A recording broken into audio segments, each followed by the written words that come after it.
Part 2. Ang part 2, kay human naman ta atong sa pabayad online, mauna po niya ang part 2, ang payment transaction process. So, ganina, naatay about sa scam nga duha, karon na po tayo tulo sa payment process. So, tulo ha, mag-quiz ko karon ang ma-perfect, saon na lang ni, last 10 gihapon sa langit, 20 na, pero ayun pa ko na sa langit ha, siguro kayo. So, tulo ka payment method. Ang una ani is gitawag nato og cash. Kung ang nakabutang sa ato ang application cash, unsay ibayan ni client? Cash. Okay, basic pang grade 1. Pero daghan nga pug di kasabot-anan ha.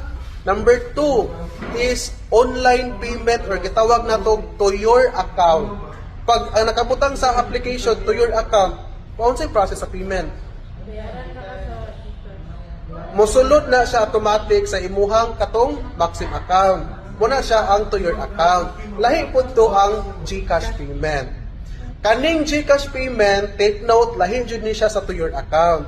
Ang kaning to your, number 1, to your via cash. So, cash, buhatag siya, tulo siya kwarta sa atong transaction fee. Ang ikaduha, pag makita gani mo to your account, ang buot pasabot anak, isa ra jud. Gi-connect ni client ang iyang bangko sa Maxim application, unya kung inigbook niya diri nga magpahatod siya glitson, kalami niya po panit.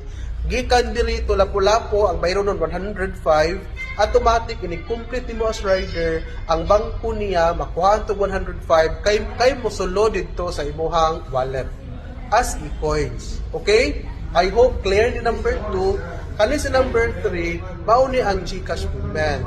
Sa GCash payment, take note, dili na mo automatic sud sa imong GCash. Kung dili, mano-mano gyud ang pag-transfer ni customer.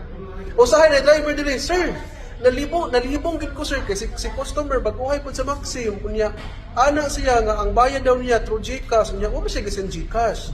Kunya ako pud gahawat ko nga sa kung GCash, wa man lisod sa kung GCash.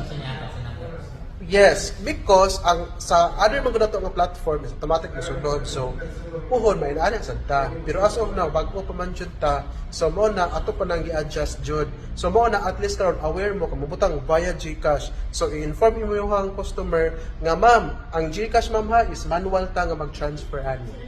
So inana, I hope na gets ning tulo. Number 1 is in cash to your account and via GCash. So pwede po gid QR, walay problem. Nay question?